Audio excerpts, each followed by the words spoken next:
Hello tout le monde, je suis au lit parce que je suis malade. D'ailleurs, je pense que ça s'entend de ma voix, mais je voulais quand même faire la petite vidéo budget de la semaine. Petite vidéo et la vidéo de la semaine va être très courte parce que en réalité, il ne me reste rien de la semaine.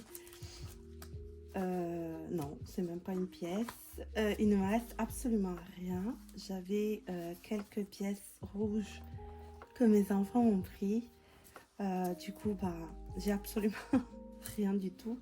Mais la bonne nouvelle, c'est que avec quelques économies que j'ai fait, finalement, le découvert que j'avais annoncé la semaine dernière ne sera vraiment pas très important. Donc, il n'y a même pas besoin que je fasse un tracker. Du coup, j'ai pas de billets à mettre sur mon carnet budget qui n'a pas trop évolué du coup, à part que les notes que j'avais pris dans le bloc-notes, je les ai recopiées. En fait, je pense que chacune de nous fait parfois des réflexions sur le comment, le pourquoi faire des économies. Donc voilà, j'ai repris un peu tout ça. Ça change pas trop d'habitude, hein. C'est toujours les mêmes items. Donc dépenses fixes, dépenses variables. 100 € pour les enveloppes. Vu qu'il y en a 10, ça me fait 10 € par enveloppe d'emblée chaque mois. Donc je vais attendre la paye là bientôt. Je crois le 27. Les restes hebdomadaires, donc tout ce qui reste de chaque semaine, c'est pour les enveloppes. Les enveloppes, les 10 enveloppes qu'il y a, plus les 2 bonus qui sont par rapport aux vacances. Les catégories portefeuille, moi j'en ai que 3. J'ai courses, essence et divers. Divers, ça peut être loisirs. J'en ai pas d'autres. Personnellement, j'en ai pas besoin d'autres. Pardon. Ensuite, ce qu'il faut que je retire tous les mois. Donc, tous les mois, je dois retirer en espèces 100 € pour les enveloppes, comme je disais plus haut, 80 pour les courses, 80 pour l'essence et 40 pour divers. Ce qui fait 20 € par semaine pour les courses, 20 € par semaine pour l'essence et 10 € par semaine pour divers. Je répète, du coup, 20 € pour l'essence, 20 € pour les courses, pardon. Ça peut sembler pas beaucoup, surtout parce qu'on est une famille de 4 personnes. Mais mon conjoint fait des courses de son côté également. Et puis, j'ai tous les stocks du premier semestre de 2023 à reprendre sur mes stocks alimentaires. Donc vraiment là, j'ai pas du tout besoin de faire des courses. Et puis donc là, le total, ça fait 300 € à retirer tous les mois.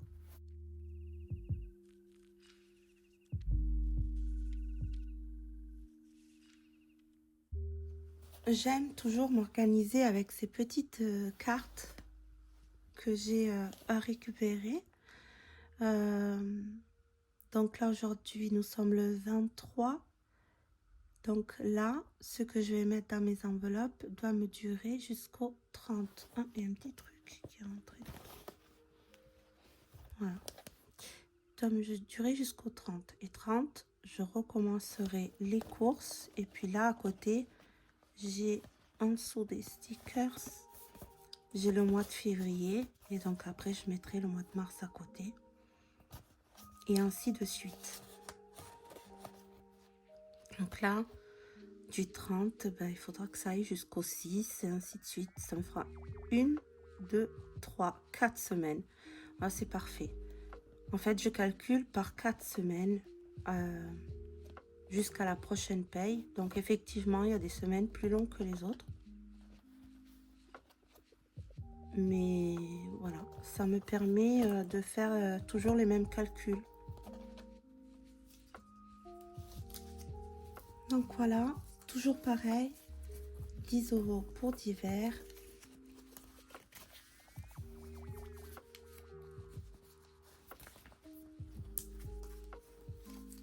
20 € pour l'essence. Au final, je pensais ne pas dépenser, mais au final, je les ai dépensés. 20 € pour les courses. Hop. Et je mets mes petites enveloppes dans mon porte-monnaie. Il est gros, hein. Effectivement, il est gros, ce porte-monnaie, mais ça me permet d'avoir mon petit agenda à côté. Donc, vous voyez, c'est un Obonichi. Je pense que si vous avez vu quelques de mes vidéos, vous connaissez les Obonichi. Voilà, c'est mon moyen de m'organiser. Et du coup, avant, j'oubliais soit mon porte-monnaie, soit mon agenda. Ben là, du coup, j'oublie ni l'un ni l'autre. Il m'en suffit d'en penser à un des deux. Totoro, je suis complètement fan de Totoro. Dans une autre vidéo sur mon organisation, j'ai expliqué comment, mon mode d'action pour cette année, pour m'organiser. Et ça, c'est clairement le carnet que j'utilise pour tout ce qui est autonomie, autosuffisance, résilience, appelez-la comme vous voulez. Ça reste, comme on l'appelle, je sais pas si ça se dit, ça reste néanmoins une utopie, mais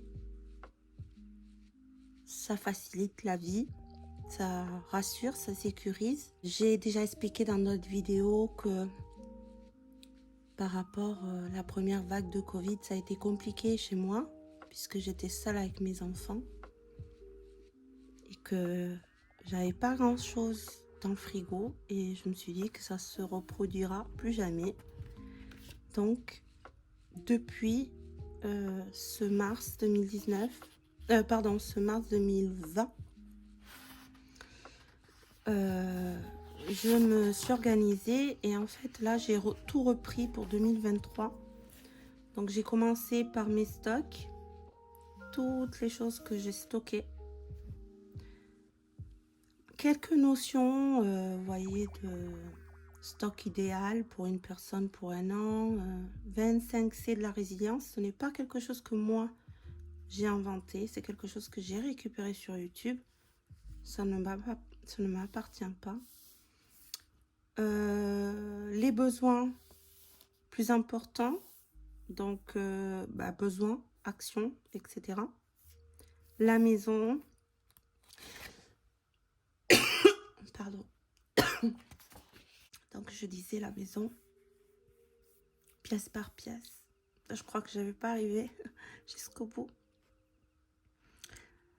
J'ai gardé une page pour chaque mois de l'année pour faire une to-do list qui englobe aussi le potager. Et là, les autres choses, EDF, sac d'évacuation, etc. Je ne l'ai pas rempli. Vous voyez, j'ai pas du tout fini de le remplir. Parce que j'ai mes enfants, parce que j'ai plein d'autres choses à côté.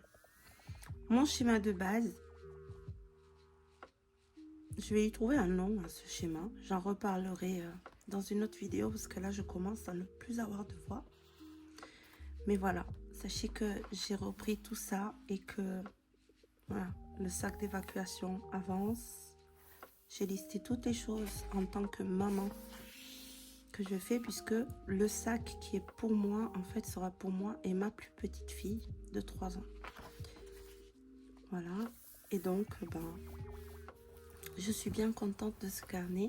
Je vais vous montrer quelques images des avancées au niveau de l'eau, au niveau du potager d'hiver, au niveau du rangement du stockage, etc.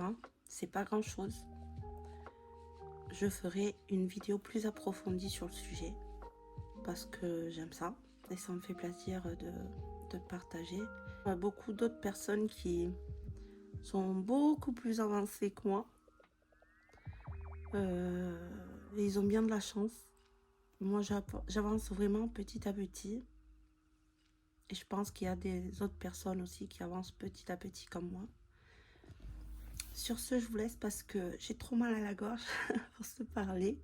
Et je vous souhaite une très belle semaine et j'espère sortir la vidéo cette semaine. Ciao, ciao. Donc voici un petit update des légumes d'hiver. Là, par exemple, j'ai des petits pois de mange-tout que j'ai semés en décembre. Ensuite, j'ai taillé le pommier, donc les branches qui allaient vers l'intérieur. J'ai déplacé aussi mon cognacier. Je me suis occupée du sac d'évacuation. Et aussi, je me suis procuré une seringue de cavage pour les filtres du perquet qui n'étaient pas très bien nettoyés. J'ai récupéré aussi gratuitement des palettes pour un projet pour ce printemps. Et là, le stockage qui n'est toujours pas terminé. Voilà, vous voyez des graines, etc. Mais il me reste encore beaucoup de choses à stocker. À bientôt. Ciao, ciao.